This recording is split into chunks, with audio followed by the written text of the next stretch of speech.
मंत्री विजय चौधरी के आवास पर यह बैठक चल रही थी। एनडीए के विधायक इस बैठक में शामिल हुए। बैठक में सीएम नीतीश कुमार भी शामिल हुए। उपेंद्र कुशवाहा भी बैठक में मौजूद रहे। डिप्टी सीएम विजय सिन्हा भी बैठक में पहुंचे।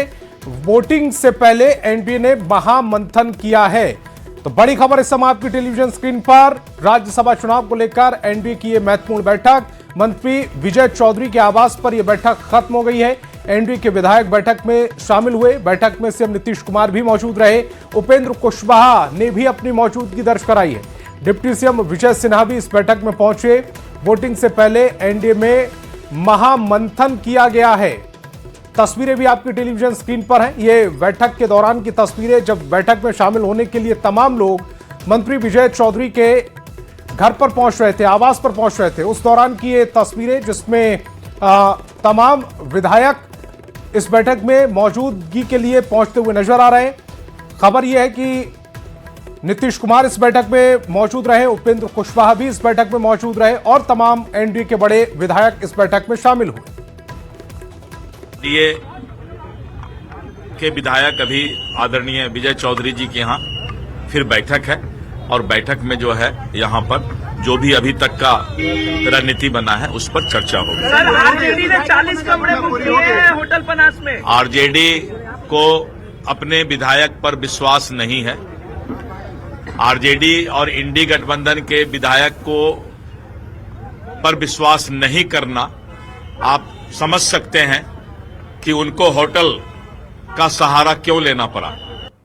नए विधायक भी, माननीय सदस्य भी चुन के आए हैं, तो चुनावी प्रक्रिया में पहली बार भाग लेंगे, तो हम लोग कौन किनको वोट देंगे, यही सब एक दूसरे को हम लोग बताते हैं। कई बैठक हुई, इसको लेकर कई तरह के सवाल खड़े हो रहे हैं कि भाई सब ठीक है ना? सब ठीक है, हम लोग थोड़े नजरबंद करके रखे हैं। जिस तरह से सुनने में आया आप ही लोगों के माध्यम से, जो विपक्ष के नेता हैं होटल में सभी अपने माननीय विधायक को नजरबंद करके रखे।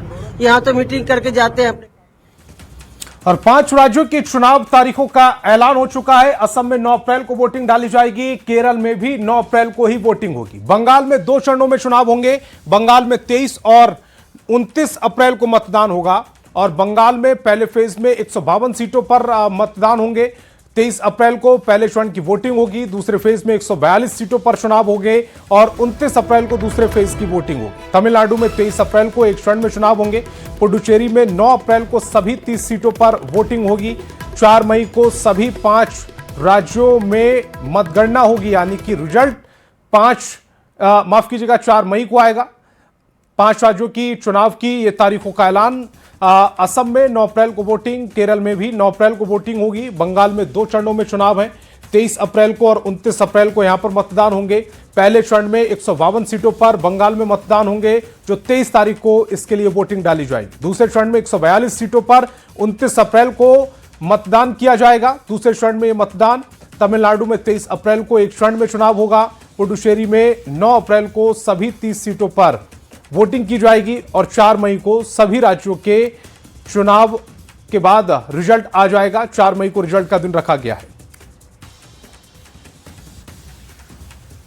All 126 assembly constituencies for Assam, the polling shall be just in one phase and the polling shall take place on 9th of April, Thursday, 2026. The counting shall be on 4th of May. All 140 assembly constituencies of Kerala shall also go for polling on 9th April, that is Thursday, and counting shall be on the same day, that is 4th May 2026. Puducherry also will go along with Assam and Kerala. The date of poll is 9th April and the counting will be 4th of May. Tamil Nadu.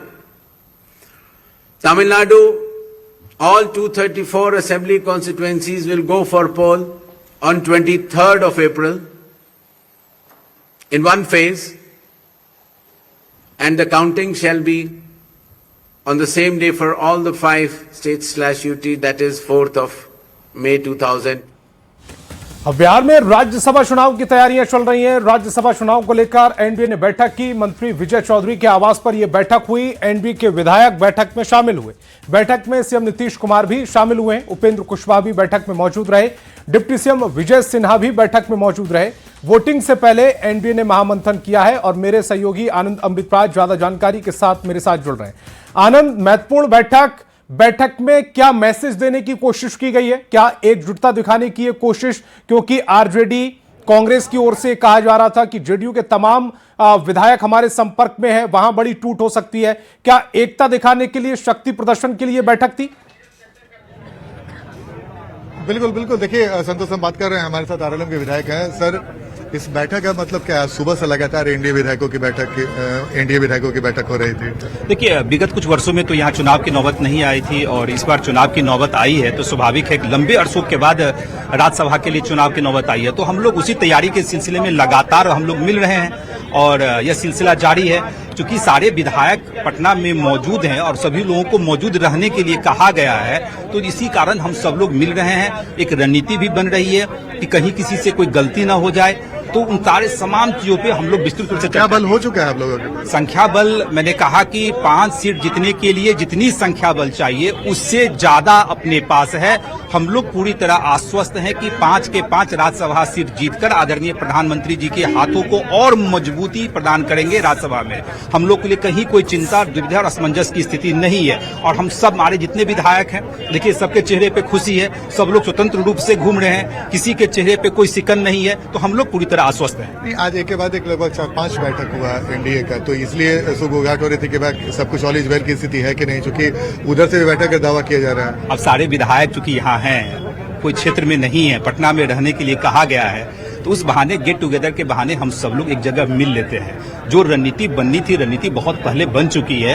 अब चूंकि सब पटना में है, इसीलिए get together के माध्यम से सब लोगों से जैसे मिल रहे हैं। मतलब महागठबंधन के विधायक आपके संपर्क में, आपका ये कहना है? आप देखिए, कौन संपर्क में नहीं संपर्क है, कैमरे पे नहीं कहा जा सकता, बोलना भी उचित नहीं है, लेकिन मैंने आपको संकेत दे दिया कि जितनी संख्या चाहिए था उससे ज्यादा संख्या अपने पास है। कहीं कोई संशय, दुविधा की स्थिति नहीं है कि हमारे 5 कैंडिडेट जैसे नहीं जाएंगे। निश्चित रूप से 100% सब लोग, 5 लोग यहाँ से चुन के। एआईएमआईएम के प्रदेश अध्यक्ष अख्तरुल इमान ने इफ्तार का आयोजन किया, तो उसमें तेजस्वी यादव भी शामिल हुए, नेता विरोधी दल। अब क्या फर्क पड़ता है, उनको इन्वाइट किया गए हैं, उससे हम लोग को क्या फर्क पड़ता है? जाना भी चाहिए, मुझे लगता है कि किसी को इन्वाइट करे तो जाना भी चाहिए, इसमें कहीं कोई आपत्ति नहीं है। लेकिन मैं तो कहता हूं कि पहले आरजेडी अपने विधायकों का पैरेड करवा ले। जो उनके 25 विधायक है, क्यों उनको बंद करने की आवश्यकता पड़ गई? क्यों उनको कैद किए हुए हैं? हमारे सारे विधायक स्वतंत्र रूप से घूम रहे हैं, कोई प्रतिबंध हमारे ऊपर है? आपके सामने भी बात कर रहा हूं। तो डरे हुए वो लोग हैं क्योंकि उनको अपने विधायकों पे भरोसा नहीं है। हम लोगों को एक दूसरे पे भरोसा है, हम लोग पूरी तरह आश्वस्त हैं। तो बिल्कुल, देखिए एक बड़ा बयान उन्होंने दिया है कि आरजेडी के विधायक उनके साथ है कि नहीं, ये परेड करवा ले। जाहिर तौर पे दावे प्रति दावे के दौर चल रहा है, महागठबंधन की तरफ से दावा किया जा रहा है, एनडीए की तरफ से भी दावा किया जा रहा है, लेकिन सबसे महत्वपूर्ण बात कि कल से लगातार बैठकों का दौर जारी है और आज सुबह से जो एनडीए की बैठक शुरू हुई है, देर शाम तक भी चली है और उधर अब महागठबंधन की तरफ से भी बैठक का दौर चला है और वहां भी बैठक का दौर चल रहा है। और जाहिर तौर पे इस वक्त हम आपको तस्वीर दिखा रहे हैं संतोष की, ये विजय चौधरी, महेश्वर हजारी हैं हमारे, महेश्वर हजारी इस वक्त। महेश्वर जी आज बैठक कैसा रहा? बैठक बहुत ही अच्छी रही।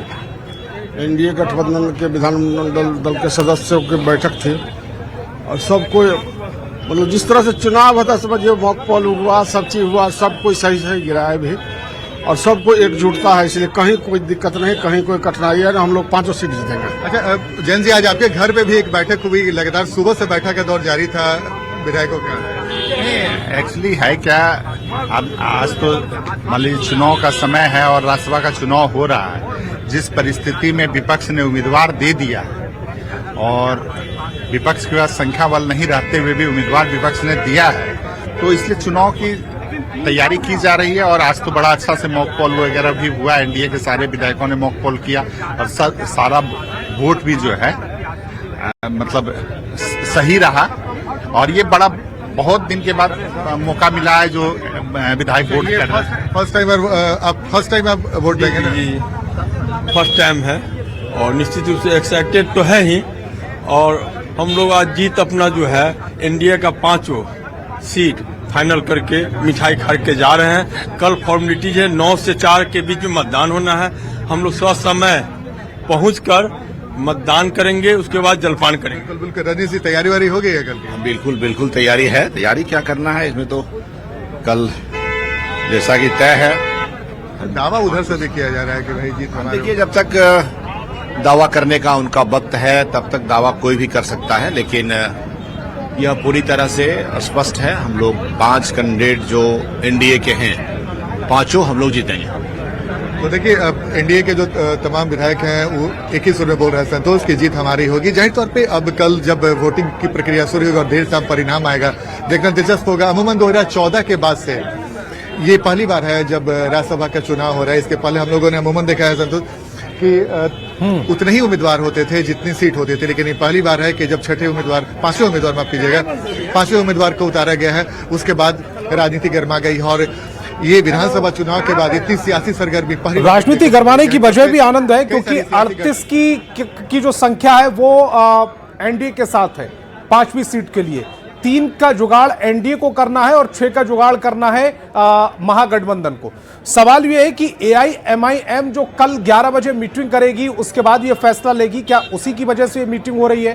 क्या एआईएमआईएम से उम्मीद है एनडीए को और महागठबंधन को, या फिर एनडीए का आरजेडी से भी कुछ उम्मीदें लगाकर बैठे हैं कि उनकी तरफ से कुछ क्रॉस वोटिंग होगी? देखिए, आपको 2 महत्वपूर्ण बात बताते हैं। अशोक चौधरी हैं बिहार सरकार के मंत्री, उन्होंने कहा कि उधर सेंधमारी हो गई है। मतलब उनका ये दावा था कि महागठबंधन की तरफ से सेंधमारी हो गई है। बिल्कुल यही बात संजय झा बोल रहे हैं कि संख्या बल से ज्यादा हमारे उम्मीदवार को वोट मिलेगा।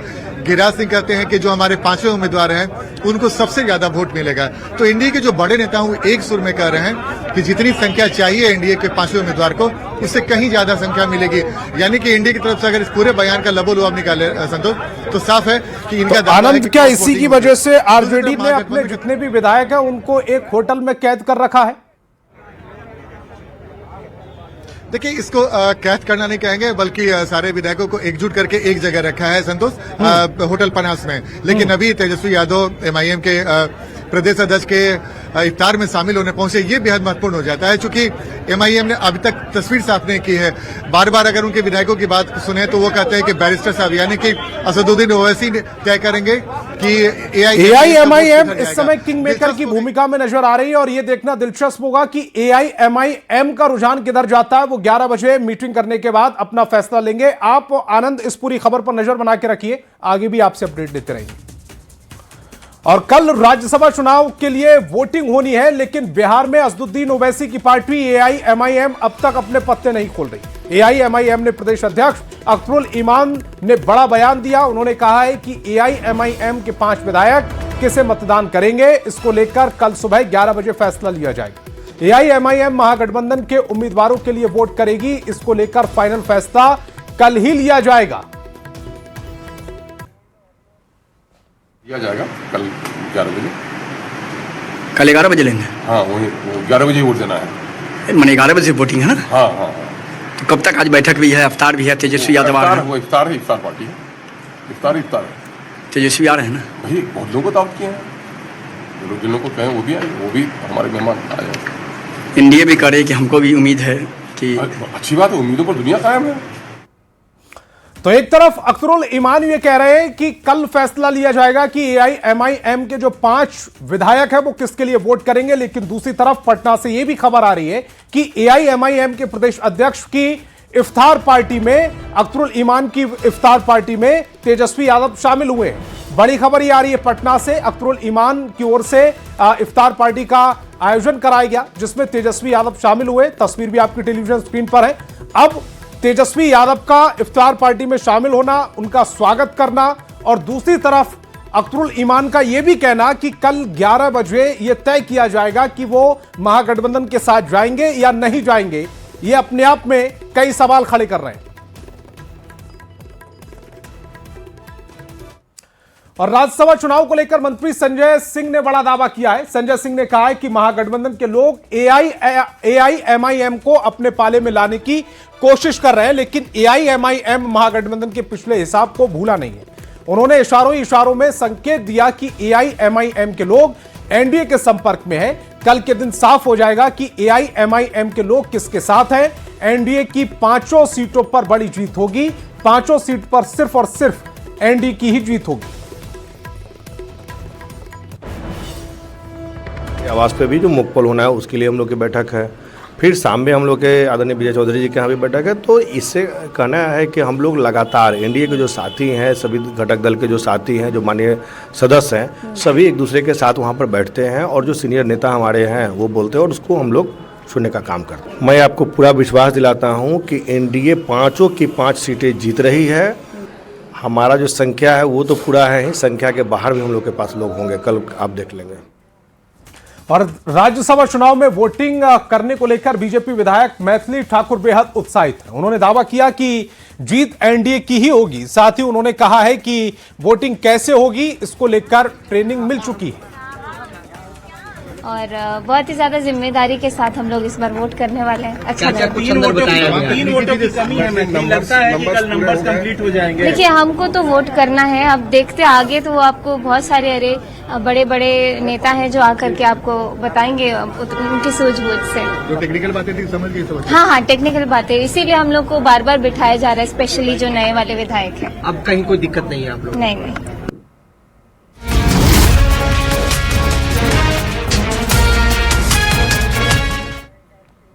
और बात लॉ एंड ऑर्डर की। बेगूसराय से बड़ी खबर है। युवक की निर्मम हत्या कर दी गई। हत्या के बाद शव को खेत में फेंका गया। शव मिलने से इलाके में सनसनी फैल गई। अमित कुमार के रूप में मृतक की पहचान हुई। घटना के बाद कोहराम मचा हुआ है। लूटपाट या विवाद में हत्या की आशंका। पुलिस ने शव पोस्टमार्टम के लिए भेजा है। मामले की जांच में पुलिस की टीम जुट गई है। नीमा चांदपुरा थाना क्षेत्र का यह पूरा मामला है। बेगूसराय से बड़ी खबर। युवक की निर्मम हत्या की गई। हत्या के बाद शव खेत में फेंका गया। शव मिलने से इलाके में सनसनी फैल गई। अमित कुमार के रूप में मृतक की पहचान हुई। घटना के बाद कोहराम मचा हुआ है। लूटपाट या विवाद में हत्या की आशंका जाहिर की जा रही। पुलिस ने शव पोस्टमार्टम के लिए भेजा। मामले की जांच में जुटी है पुलिस। नीमा चांदपुरा थाना क्षेत्र का यह पूरा मामला बताया जा रहा है। घर चला जाता था, फिर 2 दिन 1 दिन फिर भूत आता था। कल मतलब क्या हुआ, मतलब सुबह में रात में भी खाना वाना खा के सो गया और सुबह उठा तो मतलब सुबह हम जब जगे तो फिर वो हमको दिखाई नहीं दिया। हम सोचे मतलब कहीं मतलब गांजा वाला पीने के लिए कहीं गया होगा। फिर इधर हम पता किए, कहीं पता न चला उस समय। फिर एक आदमी बोला कि मतलब घर गया तो बहुत साइड जा रहा था। तो पता किए साइकिल से, पता नहीं। और सहरसा में छोटू मिश्रा हत्याकांड का सीसीटीवी फुटेज सामने आया। घटना सदर थाना क्षेत्र के मीरा टॉकीज के पास की है। युवक खड़े होकर साथियों से बातचीत कर रहा था, तभी अचानक 2 बाइक सवार अपराधी वहां पहुंचे और ताबड़तोड़ फायरिंग शुरू कर दी। गोली लगने से छोटू मिश्रा की मौके पर ही मौत हो गई। एसपी हिमांशु खुद मामले की जांच कर रहे हैं।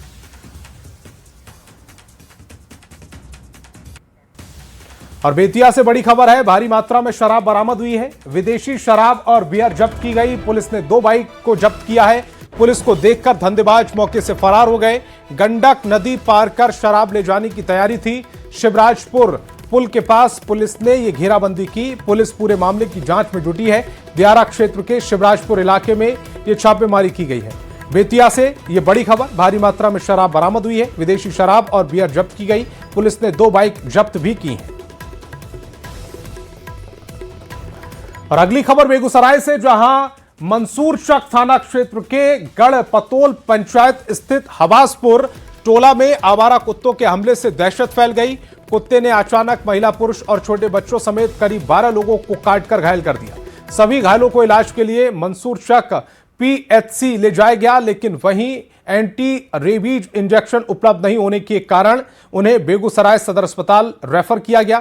स्थानीय लोगों ने स्वास्थ्य व्यवस्था पर गंभीर सवाल खड़े करते हुए सभी पीएचसी में एंटी रेबीज इंजेक्शन उपलब्ध कराने की मांग की है। बहुत सारे लोगों को आज कुत्ते ने काट लिया है और सबसे बड़ी त्रासदी तो ये है कि पीएचसी मंसूरचक में एंटी रेबीज सुई उपलब्ध नहीं। जिसके कारण इतने रात्रि में और गरीब लोग को बेगूसराय आना पड़ रहा है। तो सबसे बड़ी जिला प्रशासन से हम मांग करेंगे कि एंटी रेबीज सुई PSC मंसूर तक उपलब्ध कराया जाए, ताकि लोगों को बेगूसराय तक इतनी लंबी यात्रा नहीं करना पड़े।